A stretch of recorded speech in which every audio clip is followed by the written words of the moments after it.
Hello and welcome to the Stampscapes lab. I have a piece of glossy cardstock here and some dye-based inks in some green tones. We'll work through this value scheme within that color scheme. And let's see, we'll possibly add in a couple other tones to make it a little bit darker, although the bottle green here is a pretty dark one. But we'll throw in possibly, a dark blue or maybe a brown like this to complete the kind of the dark end of this value scheme. All right, so use whatever you want in terms of your ink applicators, preferably something that's going to be nice and absorbent so that you can apply these colors quickly. We're going to expedite this a little bit here. I'm going to see if I have some sort of color with my re-inkers here that are just conveniently on my desk. I'm not going to go hunt for it. I should have thought about this before I pressed start here. But this should do it right here. I have a pale orange. If you have something like a yellow or a light green, that will do as well. All right, so we're going to get a really good slathering of tones down here. I'm probably going to get rid of all the white of this paper.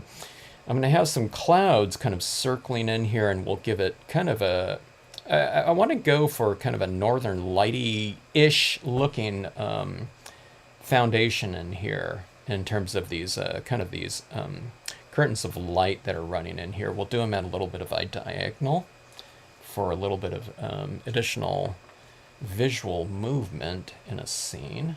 What I mean by that is sometimes when you do things static and just on a horizon, up and down or horizontal, it gives the scene stability, and that's what you want sometimes, or a lot of times you do, but sometimes you want to go for a little bit of extra kind of movement and gesture in there, and you can achieve that by adding in a lot of diagonals into a scene.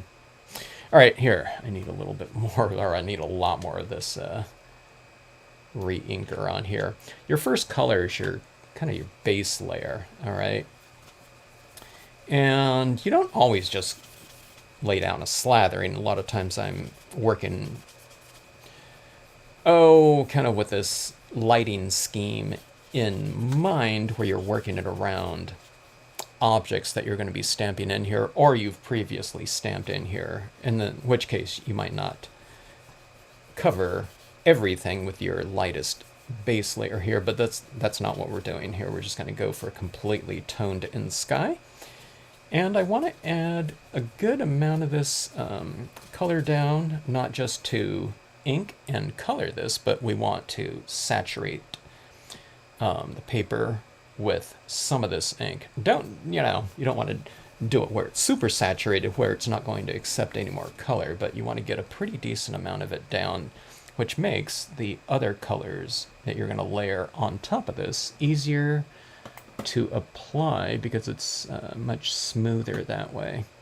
Smoother in application, going wet into damp. Hello, Cynthia, and hello, Mark. How are you? How are you both? If anyone else has jumped in, or you're watching this on replay, thanks so much for checking it out.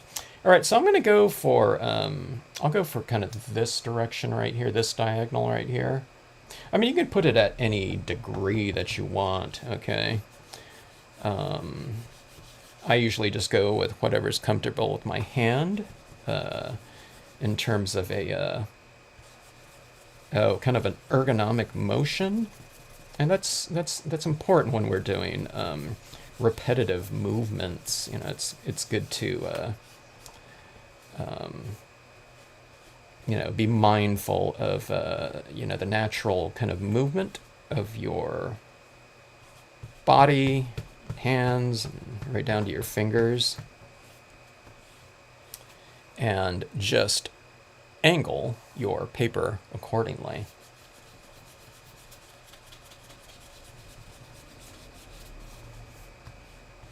So you can see I'm moving this around with my left hand for whatever angle the application is going to be the easiest, okay?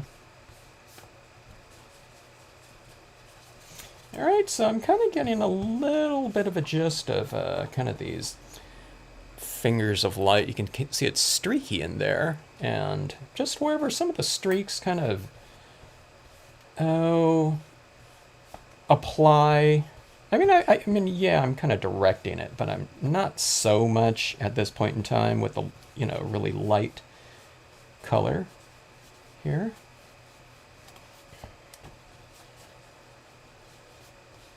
But it looks like, I don't know, there's 3 kind of developing streaks right here just by applying the ink in between those areas where it's just a little bit less ink that's being applied. All right. And don't worry if you don't have that, just kind of start developing it as you move into, kind of your mid-toned values within your color scheme. I'd always recommend that you kind of lay your pads out ahead of time. You can mix and match, doesn't have to be the same brand by any means, okay? You can, just as long as, this is a dye-based ink, so just mix and match, dye-based inks. Don't use a solvent ink in here or a pigment ink or something like that, okay? Go with the same type, at least in this exercise right here. All right, so this is a little bit of a pale green. Now it's a little bit of a greenish, it's kind of an aged green yellow. I think it's celery. Yeah.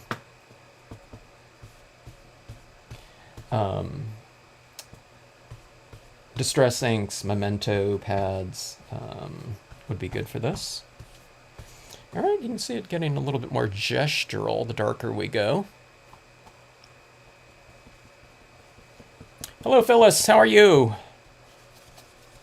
All right, let's get a little bit more saturation. So it's kind of warm here and dry where I am. So this is drying pretty fast, okay? Now these are Marvies, so they're thinner inks, but they're very bright. So they're going to be drying a little bit faster for me than, your mementos and distress inks. Those are thicker inks, all right? But, I don't know, if you're in kind of warmer weather, this does get, it is subject to drying much faster during this time of year.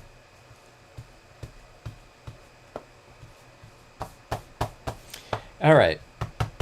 So that I say that because as soon as I get like complete coverage with a given color, sometimes I'm going over it more and more and more, even though it's not getting darker with that present color, the color that I'm applying.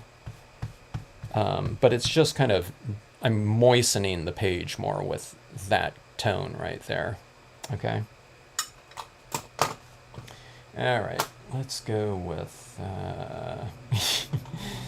this one right here is really, really bright. I was wondering if I want to go with that one right now. I guess we might as well.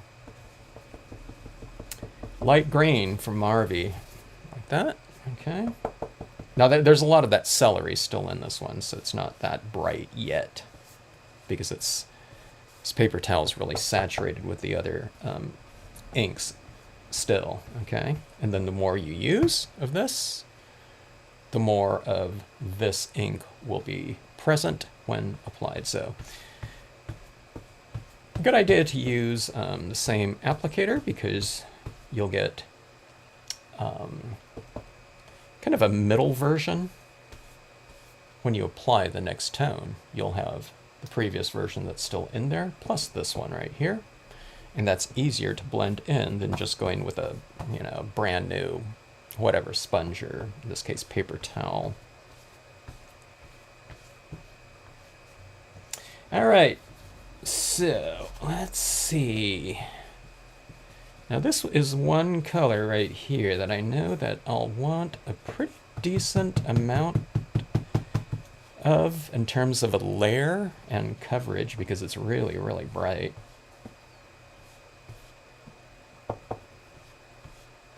Okay, so we'll go a little bit more.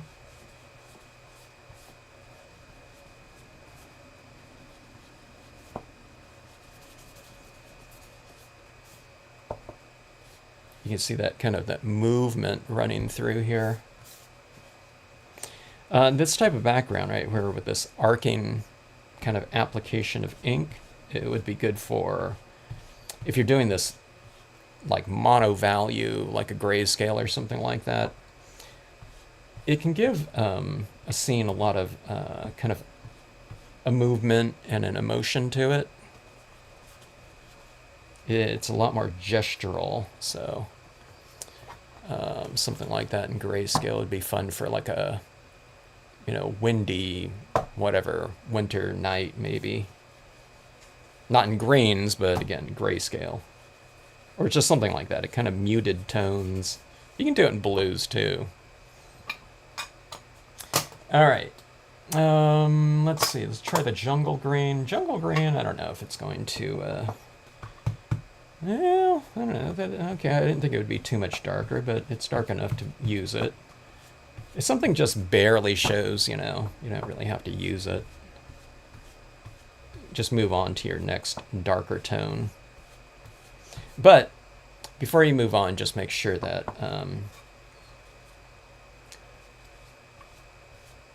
you get a pretty good slathering of that color, just to see if it'll influence what you've already applied. You know, if it'll show up on it. You know, by adding a pretty good saturation. That does look pretty decent on there, the jungle green.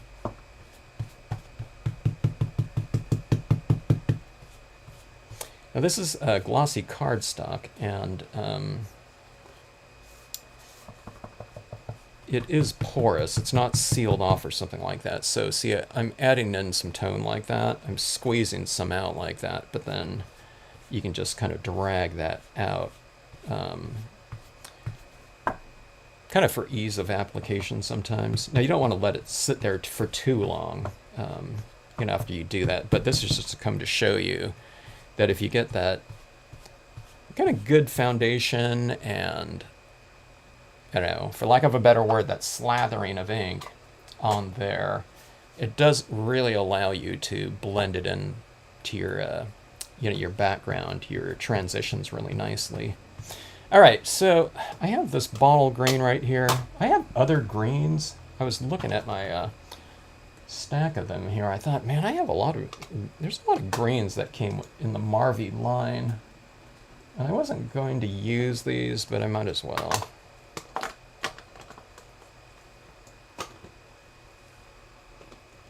All right, so this is just your basic number 4 green. It's like a Christmas green. And it's pretty dark. I just ran my finger in it, and a bunch of that foam just kind of disintegrated underneath my fingernail.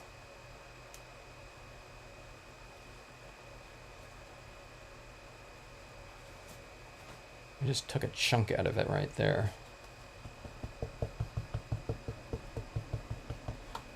It's okay to still use these pads that are crumbling, as you know, if you're using it like this. If I'm going to make an impression from it, it's not really going to work because it'll, you know, bits of it'll get into my stamp, which are no good. But if you're just using it like this, a crumbling, you know, whatever, 35-year-old pad, you know, is fine.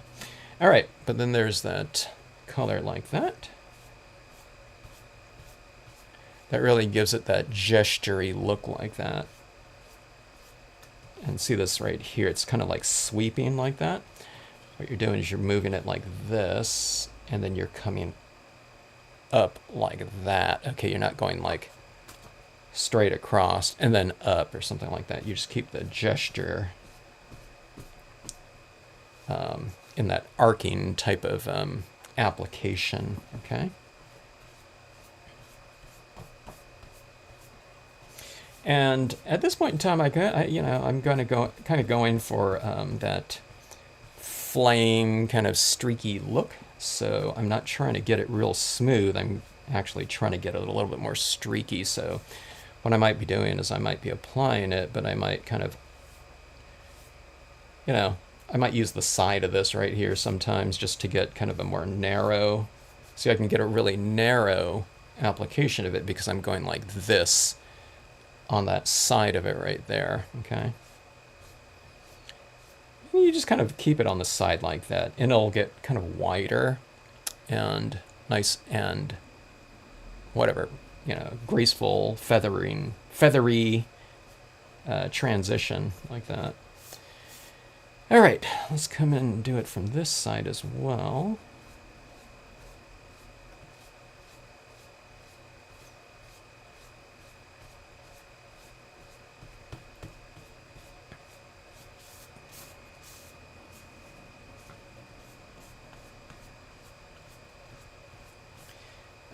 My foil piece from the other night is, or was that last night? I don't even remember.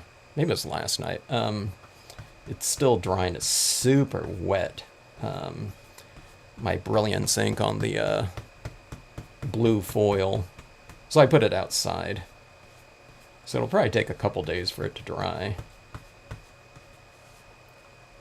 I'm guessing. I don't know.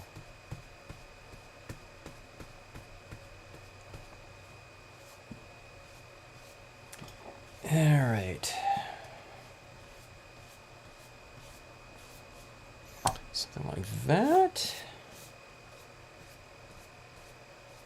This is going to be a mixed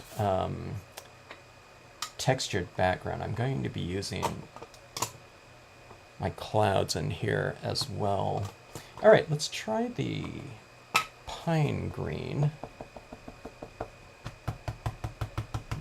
Okay, it's getting pretty saturated in there, so I think I better tap this in like that to get a nice buildup of ink, and then I'll blend that out like so. Okay, so you see how much darker it got? But then if I just tried to streak it in like this, you see it's not getting very dark right here because I'm not building up those little beads. Hello, Bill. I hope you have a good night's sleep and are able to sleep well.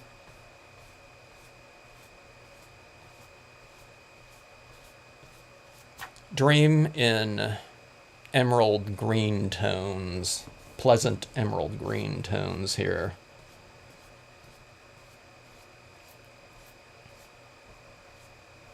Pirate's booty, like a chest of emeralds.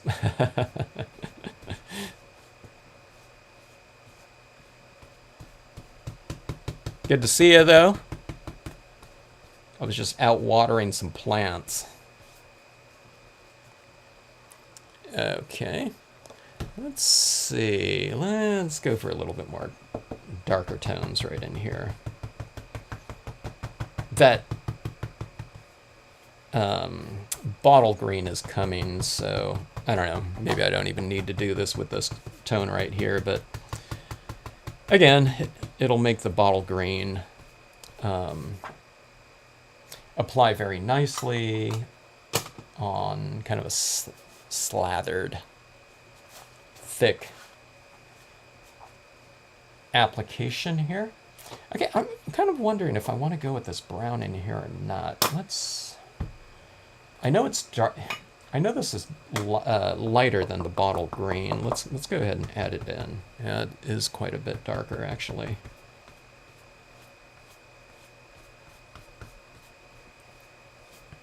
And that applied really easily too, so it's penetrating.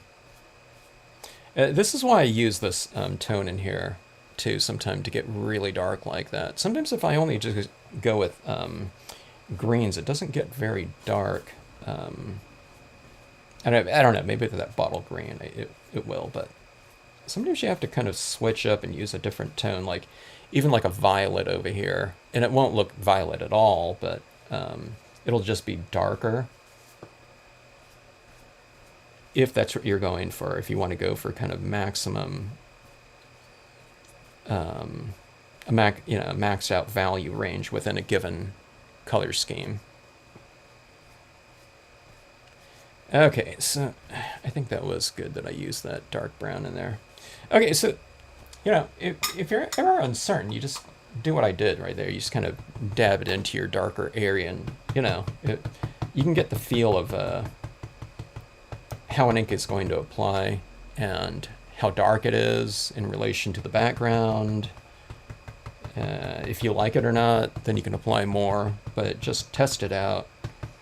Since you're going darker anyway, you can just tap it in. You don't want to tap it in here, you tap it in the darker area like that. Yeah, me too, Bill. All right, so let's see, let's go with this darker bottle green here.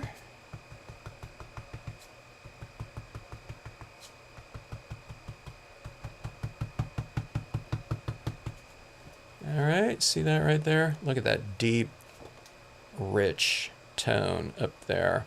And see how it is in relation to down here. This looks nice and rich right here, but when you add that in there, now it's like, oh, that looks a little anemic in comparison. So sometimes just going with, like one more tone somewhere along the lines, like, okay, that's really bringing the piece together, or it extends everything out so much further visually.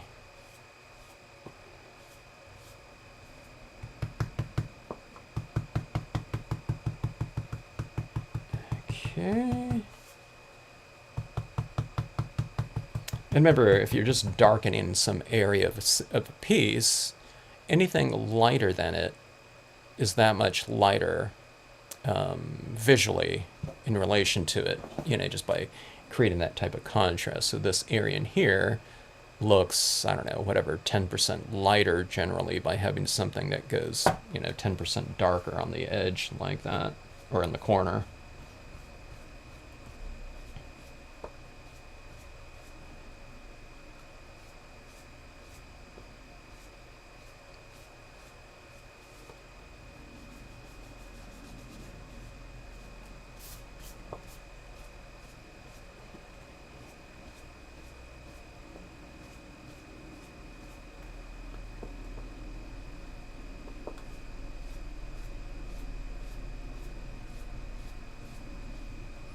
That's really warming up right in there, or kind of glowing a little bit more.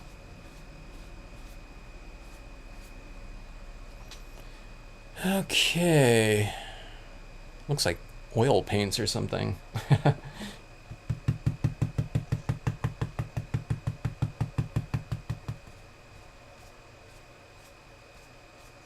All right. I think that should do it.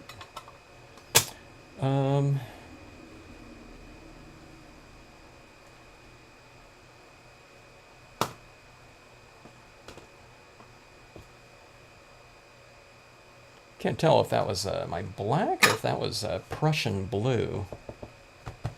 Let's go with a little bit of black on in the darkest of areas.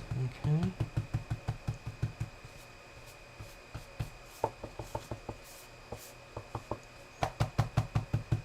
Darkest of areas in this case will be the corners. That.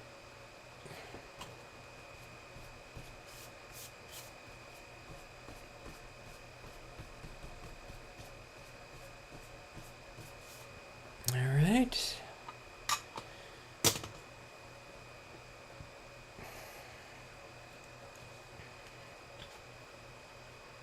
I'm trying to decide which way's up and which way's down. Could even be that way. This scene is not going to be. I don't know. I guess there will be a top and bottom, but I don't know if one way looks more top and bottom to me than another. Probably the darker area would be kind of up top, like a night sky, but this has a pretty firm, large, darker base right here. But this, in general, is a little bit darker up there. I'm tending to see it more like this. And I don't know, I think that's what I was thinking about when I first started this. I can't remember, though, because that was too long ago. All right, so I'm going to stamp my imagery in here, and it's not going to be one tone of clouds in this case here. It will be, it's probably going to be, not every color is going to show up on this, and I don't want to go too light because again, you know, everything in the background's already darker, so it's not going to stand out. So we need to go, I think probably with this green right here, that Christmassy green, and to me that's just a little bit too bright of a green, so I think I'm going to have to go with the pine green here. And that should be reasonably dark right here. But then I'm giving myself a little bit of a leeway in case I want to go with a black cloud around the perimeter. Maybe not now that I think about it, because I'm going to stamp some trees around here in black. And I want those trees to stand out, like, you know, further out from the background visually. So, okay.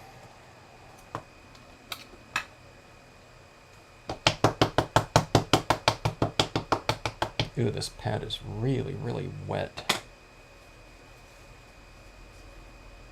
I can't remember when I re-inked it, but I wouldn't be surprised if it's, I don't know, it's probably been, oh gosh, last November, I think it was, when I went out to demonstrate in, for the Mesa, Arizona convention. Okay. Aloha! How are you? Alright, so there is one of the clouds, and you can see it's a pretty dark one, you know, this green right is pine green.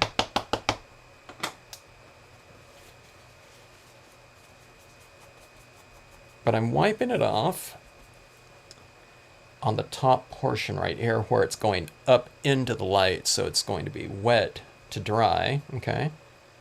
So it'll stamp out darker to lighter, and this is a dark area, and it's moving into the light, so I'm going wet, dry, right?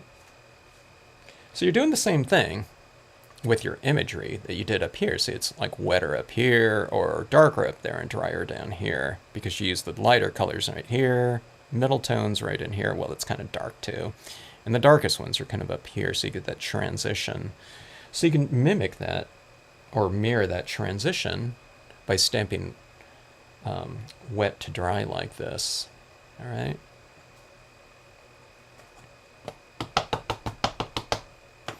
All right. Let's see here. Let's go this way now. I'm going to come all the way in here because, again, if I stamp this down here, we're not going to be able to see it at all. It has to be up in this lighter area.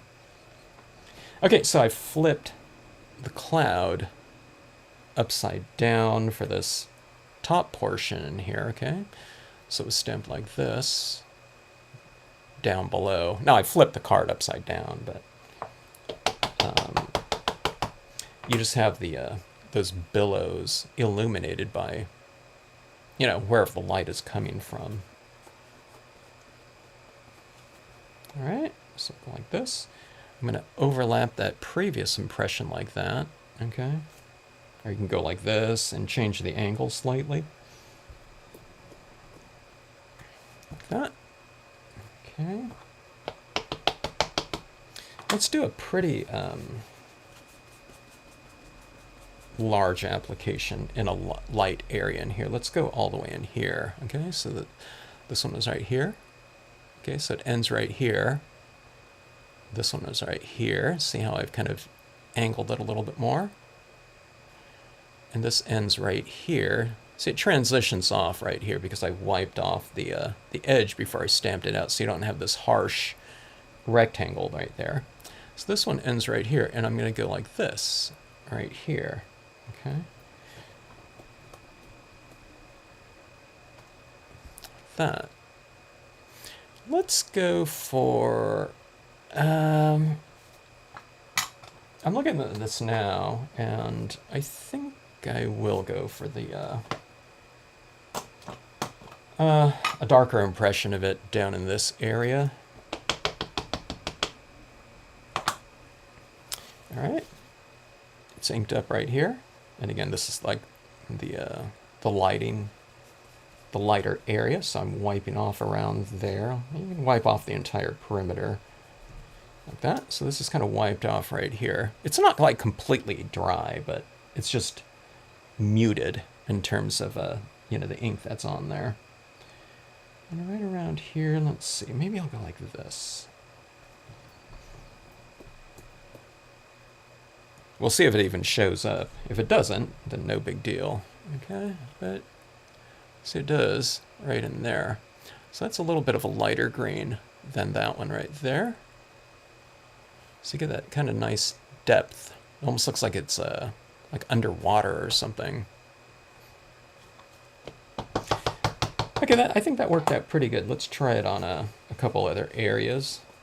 I don't know if it's going to be as visible when it dries. It might be a little bit lighter looking, I'm not sure.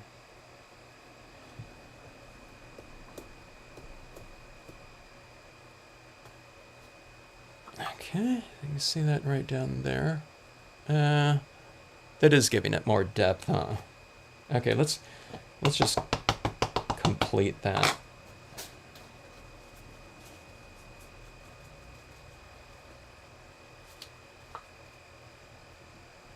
I don't know how much of it's going to be showing once I stamp the trees in here, but it doesn't take long to just go for a couple more impressions there. Yeah, look at that right up there. And then let's do the same thing right there. Let's just go for one more right around here.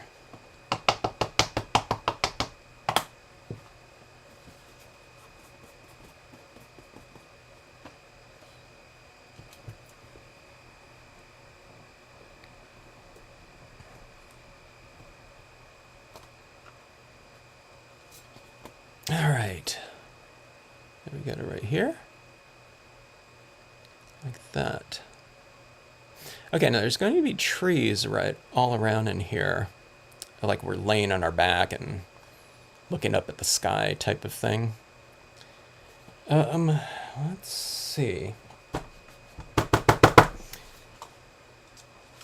This is going to be more of like the background that I'm going here for here. I'm not stamping these clouds out necessarily to be like the clouds in our atmosphere or something like that, and we're looking up at a deep night sky. The whole thing is supposed to look like just like almost like deep space or something like that, like a nebula or something of that sort. Making this look like a little bit more of a whimsical type of whatever, like a sky statement.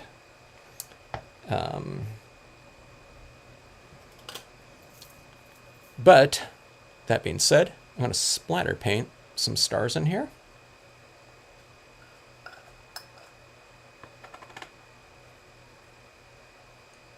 My splatter painting toothbrush is getting a lot of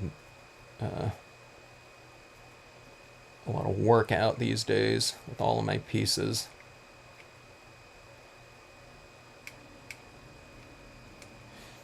All right, Dr. Martin's Bleed Proof White on a cheap old toothbrush. Those old ones are the best because they don't have those like rubber stimulators that most kind of hand toothbrushes seem to have these days. Those gum stimulators or whatever.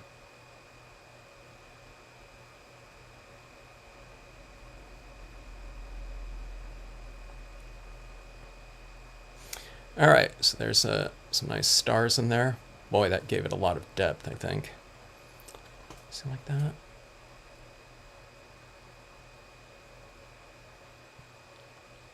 Now, something that's kind of fun that you can do sometimes. Let's try to do it here. I don't think you need to, but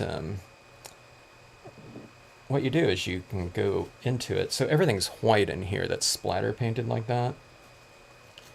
And this is the Dr. Martin's is it's a watercolor paint that has, it's a really chalky type of consistency to it. By the way, this is all these little specks in here are probably dry. It dries really fast.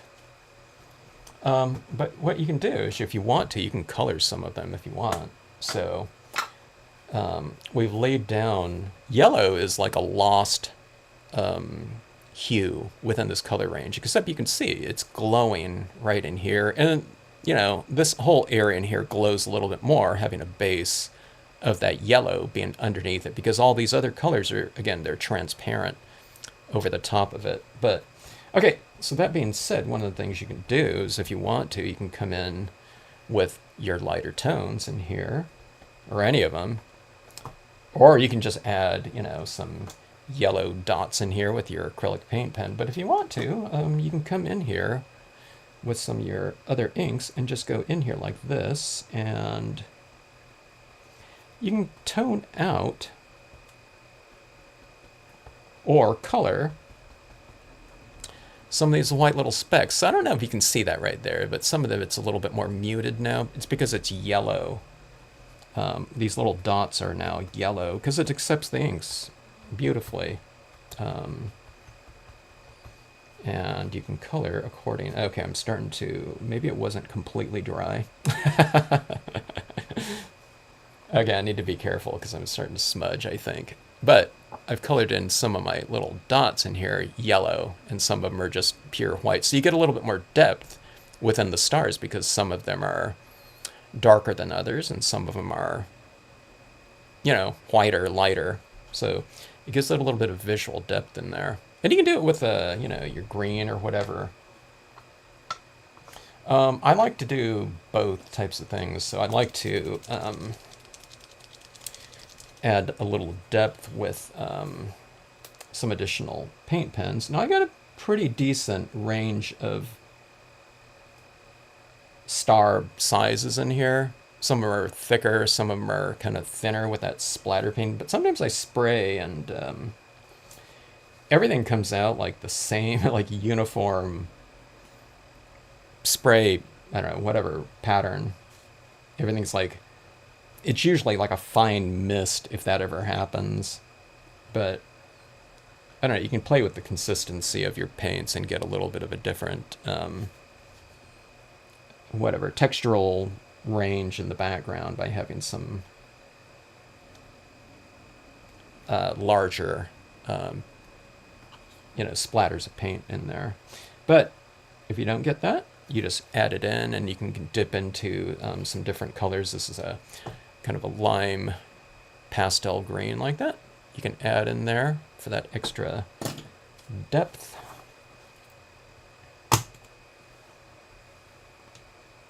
All right, now let's go in here and add in our imagery. Okay, so I'm looking at this right here, and I'll take a look and I'll see what things I really like in here. I really like these light areas right here, I think.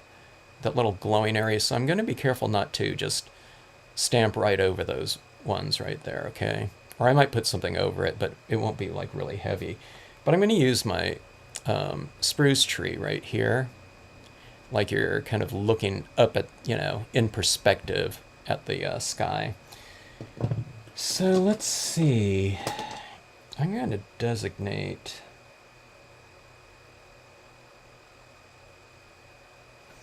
We'll go kind of rule of thirds here.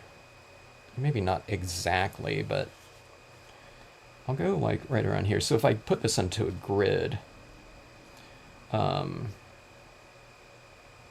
bottom portion of that first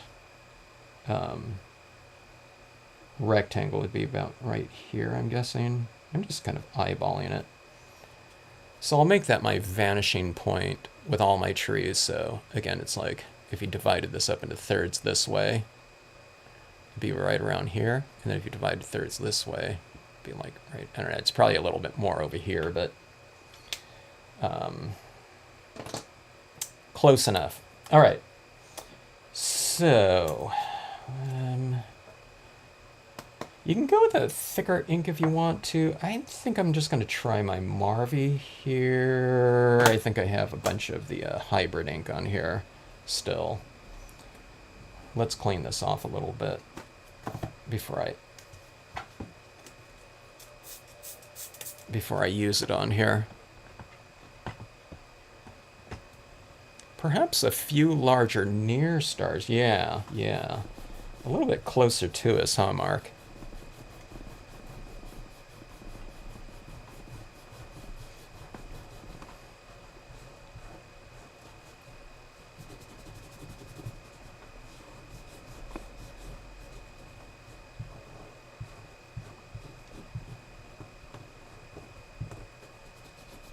So one of the things that you guys might not have noticed was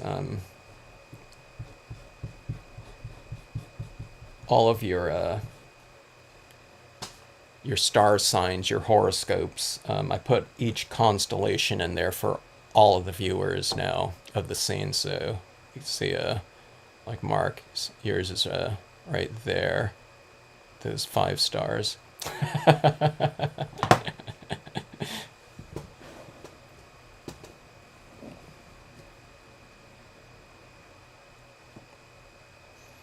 Okay, let's see. We need to have one of those, I don't know, whatever those sky events again with all the northern lights.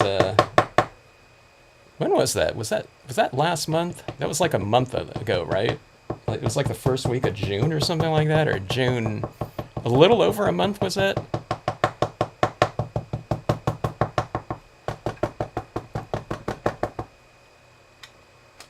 I love seeing all the photographs coming back from that. Okay, so all of my trees, the tips are going to be kind of aimed up at that, whatever, that dominant star right there. Okay, so, and we'll do them at different, kind of heights right here too. I'll try to vary them.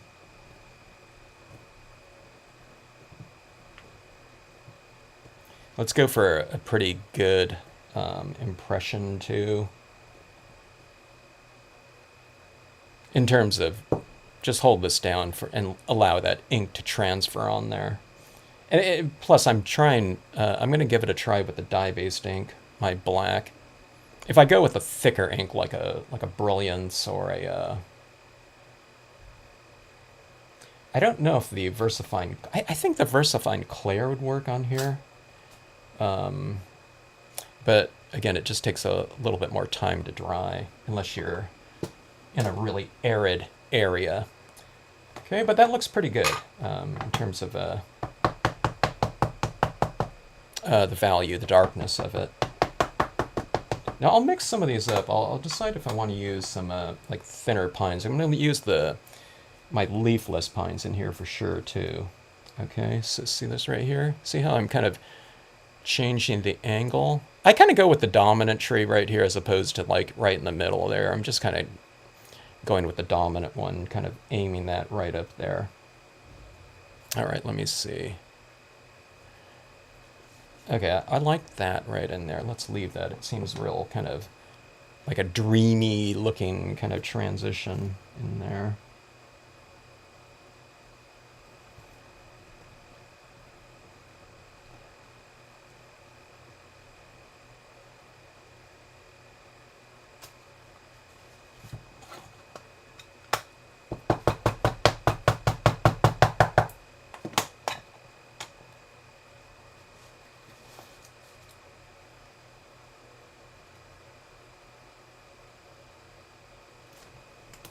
Okay, so this one going right to that.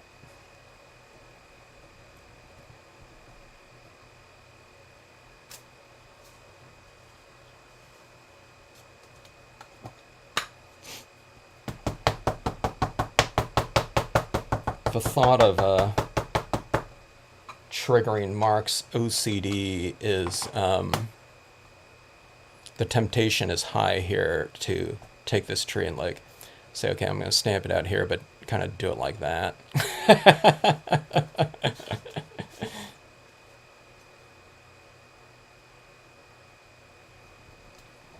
Right, Mark? That would mess you up, right? I did an oil painting of a galaxy with a toothbrush. Ah, okay. The more you spray, the smaller the dots. Oh, because when you have less paint in there, it's like a finer mist then. Is that what it is? So I need to, maybe the more paint that I take off, the finer that makes sense there, yeah. Okay. I thought it had something to do with the viscosity of the paint. But yeah, that would totally make sense there. So on this one right here, I guess because I knew I was going to splatter it the whole, across the whole way, this whole surface right in here, I think I left more paint in my brush this time, so I got a little bit more varied.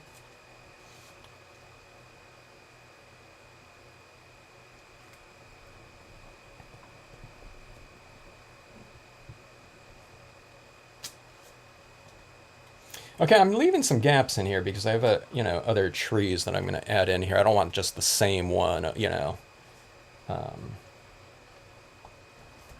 you know, everywhere. I want it a lot for continuity. Okay, but see this right here, so on some of these, like this one right here, I'm going to kind of overlap this one a little bit right here. So it's like I'm going to group it with another, with another form right here, just so it doesn't look exactly the same as all the rest of them. All right, like that, so you can kind of cluster it, I guess. Okay, and let's go. I'm trying to get kind of one that's like in between that and that. Okay, so it's like if it was the same width, it would go to, or length, it would go to here, and the second one's right here, so the other one's going to be right here. So that kind of balances that off a little bit.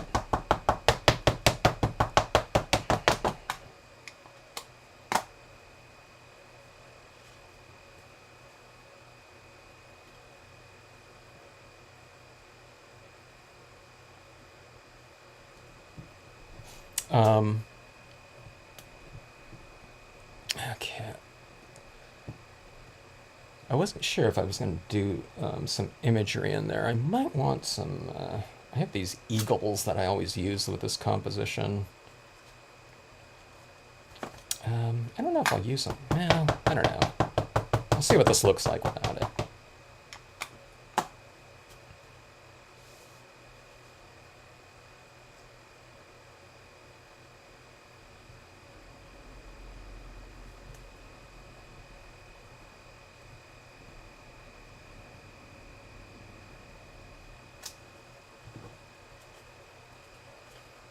All right, and see, there's not really any top and bottom with this one. I guess one area is a little bit more dominant. Maybe from a compositional standpoint, but I don't know. If you were to kind of put it in any angle for presentation, you know what I mean? I don't think someone's going to say, oh, wait a minute, that's, it's upside down, All right. This angle right here feels really weird, but it's what it should be.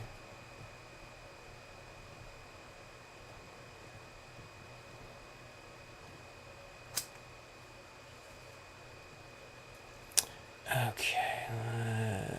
Okay, that's it with that one.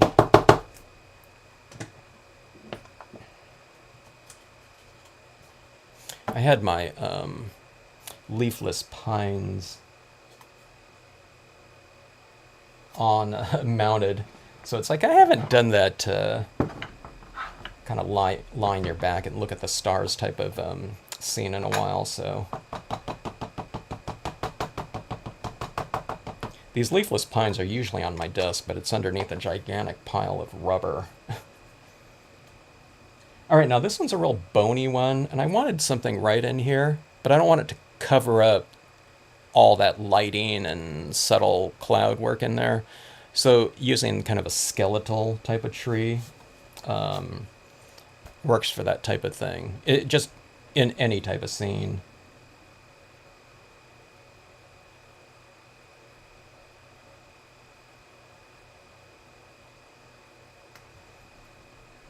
All right, I'm I'm going up a little bit higher.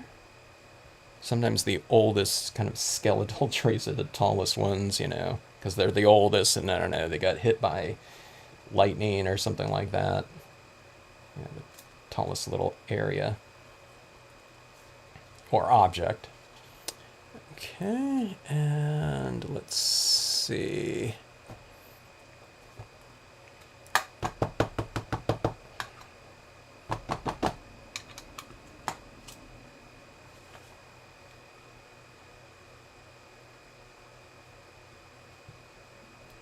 Just a little tip right here. So.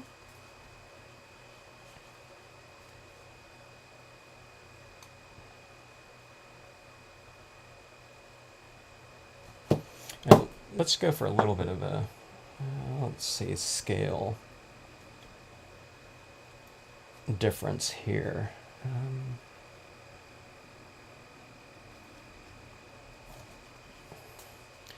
Let me get my bearings here. Okay,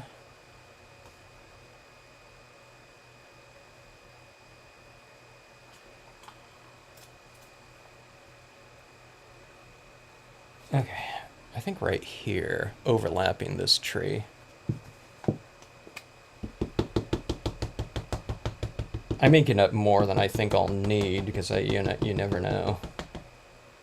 If you think you're going to need 3 inches, inevitably what you do is you ink up 3 inches, and then you stamp it out, and it's like, oh, I stamped it 3.5 inches in there, and you have this blank area down below, so I always go more, like way more than I think I'm going to need.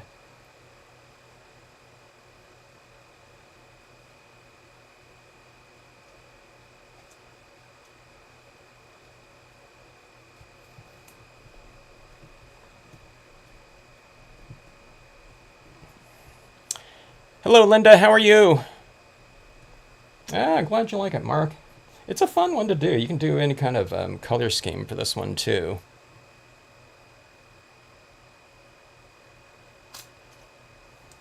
All right. Let's see that right in there. Like so. Yeah, this is a really fun color scheme to do.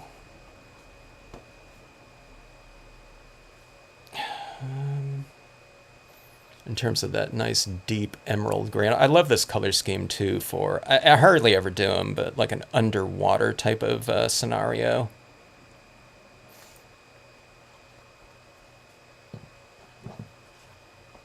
And I always say, I like those kind of jewel toned colors whenever I see those like pirate movies where that's they've got a chest of green emeralds glowing and glistening. All right, let me just go for a little hint of this tree right in here, or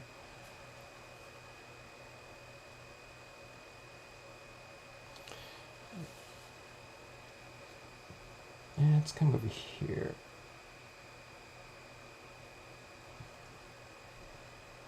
I started doing these a few years ago, and there was a stamp company that came out with a stamp design that has a circle of trees like this, okay? So they're all inherently on the design, which is kind of cool that you can just stamp it out and be done with it, right? But you can't vary it, though. Everything's going to be set. But Mark, you'll appreciate this. They didn't have the perspective down at all, you know, or they didn't know about like a vanishing point when whoever drew it, you know. So you had some trees going this way, but then like some other ones were like they might be going to like one point, but then another one would be going like this way, you know, which is okay if it's like a bush or something like that. But if it's a pine tree, you know, they all have to kind of go to that same vanishing point for it to kind of make sense. Yeah. So I always think about that one. It's like that's high school beginning drawing, you know, beginning drawing in like a high school class, you know, that vanishing point type of lesson. So I don't know if that company still has it or not.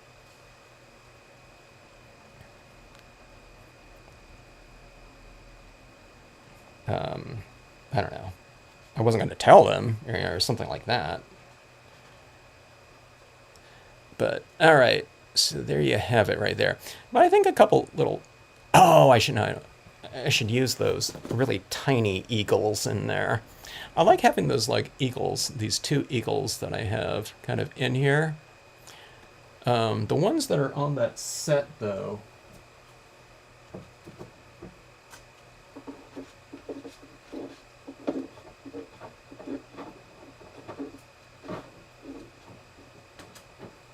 All right, give me a minute here. I'm searching.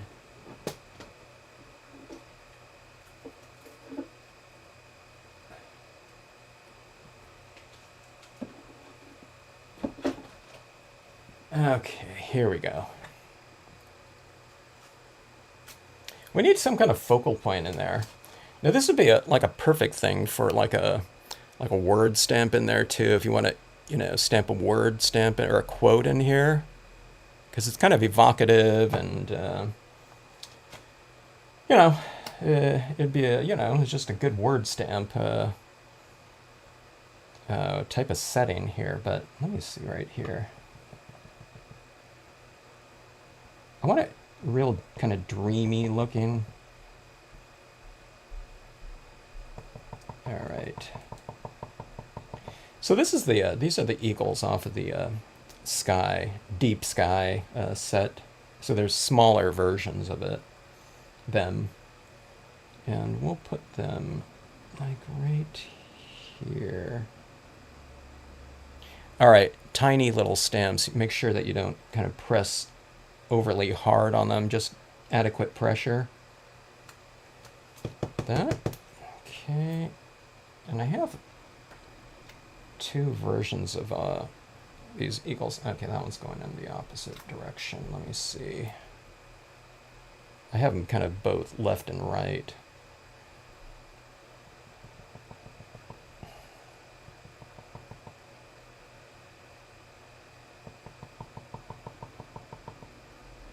I like doing the pair in the sky.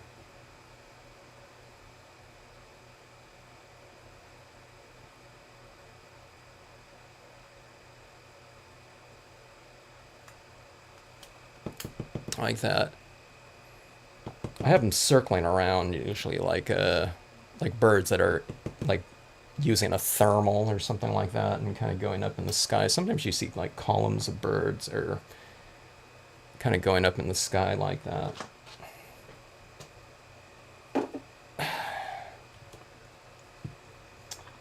But I like that scenario. Like it's a different type of card too. You can do this for like a anniversary card or, like a, Valentine's Day card. Maybe do it in red instead. Or pink, but it's like a couple, or whatever. It could represent kids or something like that. Or whatever,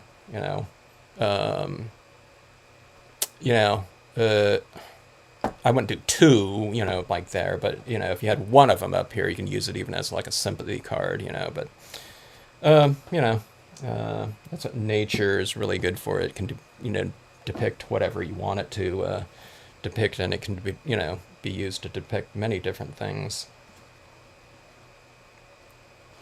Okay, so anyway, this is going to look really fantastic when it's been spray sealed. When it's spray sealed, although it looks really deep and rich right now, I don't know. If it dries, it's going to look a little bit duller than this. But when you hit it with the spray sealant, if it does look a little bit duller than this when it dries, it'll be kind of revived to this present, whatever, kind of damp ink look right here. I think I'm going to go and spray seal this right after this video, though. Sometimes I think when you spray seal it before it kind of dries to like a little bit more of a duller sheen, sometimes I think it kind of retains things a little bit better that way. But like I said, sometimes I don't spray seal things until, I don't know, I wait like months sometimes.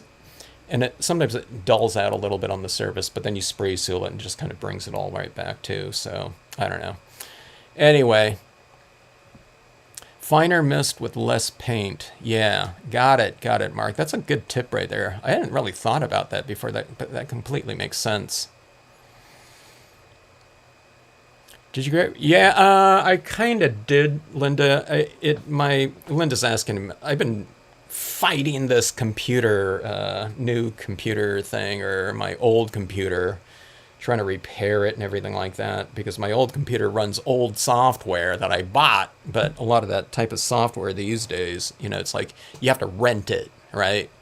With a monthly type of thing. It's like, I don't want to do that, so I want to have these older computers that run these old OS, operating systems. So I couldn't get Adobe Photoshop up and running, which is the thing that I scan things into, clean up the images, lay everything out, and convert it to PDFs to make plates from and things like that. But I couldn't get that up and running. But I didn't think about it. But there's this much cheaper version of Photoshop called Photoshop Elements. I don't know, maybe some of you guys have it, but I hadn't really thought about that before, because I've just been working with this like really old version, and I don't know, I just couldn't get that running. So I just picked up a 30-day free trial of the Photoshop Elements, and it looks like it's largely all the tools that I use from Photoshop. I never use that, the full version of it. I just use it for what I use it for, which is kind of minimal. So the Elements is, strong enough of a program for me. And I probably use that minimally as well. But yeah, I kind of got that up and running. But I don't know, there's a bunch of other things that I got to figure out, though. I could see a Santa Claus and reindeer. Yeah, you can do that, definitely. Did someone do that, Linda? Or, I don't know, maybe Linda did it. I thought someone did something like this type of scenario right here and posted it on in the Facebook group. So, I don't know, years past, I think. But I do seem to recall the tree configuration like this. And, what would be really good is you can do, if you had a moon, it doesn't have to be this big, but like something like this in the sky, right? This moon, you wouldn't have all the grains running through it, but you'd have this moon up in the sky. And you can have something right down in here flying across the sky. I think these days we have, we picked up the glow-in-the-dark sticker paper right here. You can see where I've cut out one of my moons before, right here. And that'd be kind of cool to put in a card. And then have, like, stamp your Santa Claus or something like that, right on the moon. And this printable vinyl glow-in-the-dark sticker paper, it pretty much takes just about any ink. I don't know, maybe not the dyes, it doesn't go on there very well, but stays on. Brilliance and the hybrid ink really work really well on it. But I mean, something like that would be really cool, to have some sort of I don't know, whatever, full moon up in the sky, and whatever you want to stamp across there would be kind of cool. So we're kind of, I was telling Linda about doing some Halloween types of cards. So I think this glow-in-the-dark sticker paper is going to, get its fair share of usage on Halloween pieces coming up, because that kind of eerie, kind of greenish glow, would be perfect for, certain Halloween scenarios there. So, but you can do stuff like that, especially if you have like anyone has kids or grandkids or something like that. It'd be fun to have some kind of glow-in-the-dark element in there. And, you can throw whatever trees you want around it to kind of just frame it off. You can do this too. You can do like some really easy types of applications too. You can start off with just a colored piece of paper. If you don't want to go through all that streaking and applications of inks like that, you can start off with a different type of background paper that already has some textures in there or something like that. Stamp your trees around it like that, and then throw in your moon or whatever you want your visual focal point to be. But I don't know. It just kind of this type of scenario right here kind of I don't know. It seems like it's a scenario that a lot of people are kind of familiar with. When you look up at the trees like that or the stars, it's something that if we've been out camping or something like that, especially that we enjoy in those types of moments out there. So it's fun to kind of lay it down on paper like this. And if you're doing it on dark papers too, you can stamp out your trees in white against that darker background. It doesn't have to be real dark, just as long as it's dark enough for it to stand out. But that can be kind of fun. And this type of thing too is really fun on for photo stamping. So you can have some clouds like this in the background, and you just do that circle of trees around it like that, and that makes for a really quick card. Just if you're doing it, just if you're playing around with different papers, again, I always say this, but just make sure that you are using compatible media that's going to stamp and dry on that surface. And adhere too would be preferable, but even if it doesn't adhere, but if it dries, you can always spray seal it down and adhere the impressions to those different types of surfaces like that. So anyways, this one right here, it's pretty easy. There was two. We used the cloud, spruce tree large, and then a couple of the pine, leafless pines in here. But you can go with one pine, size of pine. I don't know if the scale really mattered too much of using the larger one and the smaller one, but not too many stamps used on here, and you can come up with a pretty effective looking card, and one that has a lot of possibilities in terms of variation again. So yeah, and yeah, you can do that splatter painting and the night ones or not.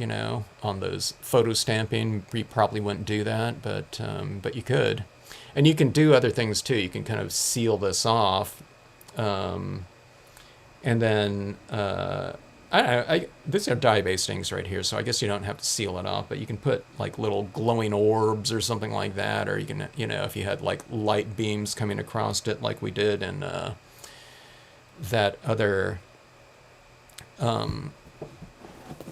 wooded scene.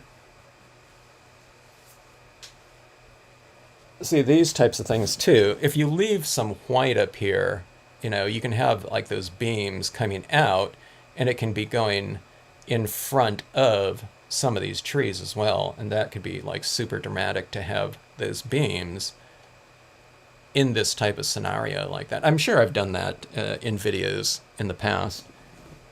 I don't remember, but I think I have, because I got like, I don't know, kind of beam obsessed, light beam obsessed at certain times. So anyway. What are you using to apply the ink with on the glossy? So I use this specialty type of ink applicator right here, Kim. And it's on sale on the Stampscapes site right now. It comes in a gigantic roll like this. It's called the Bounty ink applicator. So check this out right here. So this is like, that was a ton of ink in here, okay? Or I'm just joking around with you, but I use these, Kim, because everyone has it at home, And this is like a third of a sheet right here. And I used, I don't know, you don't have to use this many inks right here, okay? But I did a big slathering of inks with it. And, I probably could have used a quarter sheet of it. Well, maybe not. A quarter sheet, it would be like totally soaking through. I don't know. I guess I got it on my fingers anyways like that. But if you just use, you can see where it wore through this one right here, that top portion, but who cares, I mean, I can still use this if I want to, like this, but I just kind of wad it up into about, like it's like the width of my finger pad, like that, and you're just, kind of applying it accordingly. Okay, but the thing that makes this really easy is you want a lot of ink that's in here. So the first color that I used usually is like a re-inker ink of some color that would provide a nice base coat layer. So get a good amount of ink on here, not just on the surface, but you want it soaked in a little bit so that when you're applying it, it goes on smoothly and it's not just like tearing up kind of a dry paper towel that only has a little bit of ink on there, okay? So go with your re-inker fluid. So on this case, it was using like a color scheme like this. So if you have like any of these colors right here in re-inker fluid, or in this case I used it was a pale orange. It was just so light, just some light color. And then just apply that down there and get a good slathering. And don't just color your glossy cardstock with that, okay? This is glossy cardstock too. It's not glossy photo paper. Glossy photo paper is like completely different in how it takes the inks compared to glossy cardstock. But you kind of slather it down on here. But you're not just coloring, but you're kind of saturating the surface a little bit. And you're having that soak in a little bit. So with the first couple of colors, you're applying a pretty decent amount on there. And that makes this easier to apply. And you can get your transitions done much easier because it's easier applying and blending kind of moist into moist rather than moist into complete like dry like that. Now you got to do this too. Sometimes, as you're starting to apply it, by the time you get to like the third or fourth color, your inks might be drying on there, okay? So what you could do if it's really hot and, dry out, like it is for me right now, you can always go back in and add some more re-inker fluid on there of their lightest tone and just reapply it over the top of it. So when you get to your darker colors, the darker colors are the ones that you really want to apply really nice and easy and smoothly, and ones that you can kind of manipulate once they, you lay it down. Like if this is like on a dry piece of paper like this, I'm going to go like this, and that's completely set, you know what I mean? But if you're doing this on top of a kind of a moist paper like that, one of the things I was doing is tapping like this and then spreading that out like that. Now people don't like, hey, I don't like the idea of like kitchen, paper towel or something like that. And a lot of people don't. I don't know, they think that's too cheap, but I like them because the paper towel is designed to absorb moisture. So if it absorbs the moisture, it's accepting a lot of the moisture. So you have a lot of moisture to transfer on there. There's other types of ink applicators out there that are completely opposite. They're more like makeup brushes, or they are makeup brushes. And they work good for certain things, but if you want to lay down a good amount of ink and transition it, using kind of a brush that's synthetic wicks moisture away. So it doesn't, they're designed for dry media, meaning, usually makeup or a foundation brush or something like that, which isn't wet. So the other things that work really well are like cosmetic sponges, something that's going to absorb some moisture, Even the sponge right here isn't great, but people have used them before. And we used to use them a lot in the super early days of stamping, like in the 80s, early 90s, the triangular makeup wedges. And they're pretty good because they're absorbent. Sponges are designed to absorb moisture generally. So those work pretty well too. I've used, just to make a point of it, I think I have a pack of just your standard kitchen sponges. I don't even know where they are anymore, but I have a pack of them that I bought. This I don't know.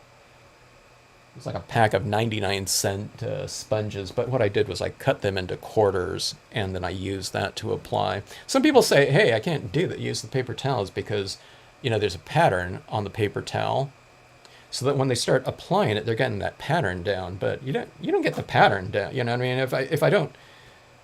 if I just tap it really lightly, then I'm getting the pattern down, but you're applying, ink, you know, in a nice slathering. So, and that smooths this out and smashes it out. And plus, you're applying a ton more ink over the top of it. So it's not like you're just going to get like a print of the paper towel, whatever floral pattern or decorative pattern that they have on paper towels like that. So anything absorbent, cotton, old cotton. I've often thought that the best ink applicator would be like an old cotton t-shirt that you're going to toss out or that you're just using as a rag. Those would be really good because it's really absorbent. Cotton absorbs moisture as opposed to wicking in it like a polyester. Yeah, but something like that would be good too. It might even be better, but the only thing about me using like an old like rags like that is if I want to reuse them, I'd have to wash them or rinse them out and stuff like that. Paper towels I just toss out when I'm done. So, and like I said, this is like a third of a paper towel for this whole piece right here, and I don't know, it works fine. Yeah. Yeah, we got away from the glossy for a little bit, huh, Linda? It's because that those colored pencils are really fun to use, but yeah, you can't beat that the glow from the glossy, huh? So I've been using a lot of semi-gloss papers because I can kind of do this technique right here. It doesn't glow and it isn't quite as rich of a surface as glossy because it's absorbing more ink, the semi-gloss paper. And then the semi-gloss papers, if I wanted to do like little touches, maybe not on this type of scene right here, but I can go in and I can use colored pencils like in the background. You can't use colored pencils on glossy cardstock. There's no tooth to it at all. It's just too smooth for that. But that saturation of ink and that surface retention of your media, dye-based inks are absorbing into glossy cardstock too, but they're doing it. There's a little bit more surface retention of all those colors that you're laying down on glossy because it's more sealed off than others. But yeah, that deep kind of richness of the glossy is really nice, and that's why they use glossy, cardstock for. I always mention this. It's always used for. They use it for things that they want the most to get the most attention from. Okay, that's movie posters, book covers, business cards, postcards and flyers. They're usually in glossy, and that's for a reason. It's because they're potentially the most dynamic in terms of the intensity range possible. And they're talking, when they're talking about that, they're talking about the highest intensity. They want to go for the brightest of colors because they're going to get the most attention. So, it's a different spirit than kind of a more mellow one, which is cool too, like a nice watercolor on matte, you know what I mean? But if you want to get someone's attention especially from distance, it's all about the glossy cardstocks for that purpose. So anyway, all right, folks. So this is it's pretty fast to do. This is a half-page scene right here, but, just getting those slatherings down. If you ever start doing these things, again, spend a lot of time with those first couple colors. You don't really see my lightest of colors right in here because they got covered up with the darker ones. But, the most important ones are, I'd say, like this first 3 colors or so, just to establish that moisture content of the paper, and then it allows you to go in there and spread it around. You can see my cloud stamps in here. How they're really soft looking in the background. And it's because I stamped, that cloud wet into a damp surface. So it spread out all the little dots in there to kind of give it a little bit more of a softer impression look, which in this case, looks fine for that. Anyway, do it in different color schemes and everything. You can do it in blues or everything like that, in blue aqua greens instead of trees around here. You'd have like, I don't know, whatever, seaweed and kelp or something like that. Instead of eagles, you use fish.